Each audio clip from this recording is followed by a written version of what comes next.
بسم اللہ الرحمن الرحیم۔ سورۃ البقرہ آیت نمبر 38 تا 44۔ شروع اللہ کے نام سے جو بڑا مہربان اور نہایت رحم والا ہے۔ ہم نے حکم فرمایا نیچے جو اس بہشت سے سب کے سب، پھر اگر آئے تمہارے پاس میری طرف سے کسی قسم کی ہدایت، سو جو شخص پیروی کرے گا میری اس ہدایت کی تو نہ کچھ اندیشہ ہوگا ان پر اور نہ ایسے لوگ غمگین ہوں گے۔ اور جو لوگ کفر کریں گے اور تکذیب کریں گے ہمارے احکام کی، یہ لوگ ہوں گے دوزخ والے، وہ اس میں ہمیشہ رہیں گے۔ اے بنی اسرائیل، یاد کرو تم لوگ میرے ان احسانوں کو جو کیے میں نے تم پر، اور پورا کرو تم میرے عہدوں کو، پورا کروں گا میں تمہارے عہد کو، اور صرف مجھ سے ہی ڈرو، اور ایمان لے آؤ اس کتاب پر جو میں نے نازل کی ہے، یعنی قرآن پر، ایسی حالت میں کہ وہ سچ بتلانے والی ہے، اس کتاب کی جو تمہارے پاس ہے، یعنی توریت کی کتاب الہی ہونے کی تصدیق کرتی ہے، اور مت بنو تم سب میں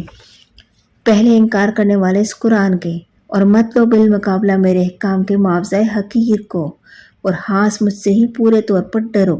اور مخلوط مت کرو حق کو ناحق کے ساتھ، اور پوشیدہ مت کرو حق کو جس حالت میں کہ تم جانتے ہو، اور قائم کرو نماز تم لوگ نماز کو، یعنی مسلمان ہو کر، اور دو زکوٰۃ کو، اور عاجزی کرو عاجزی کرنے والوں کے ساتھ۔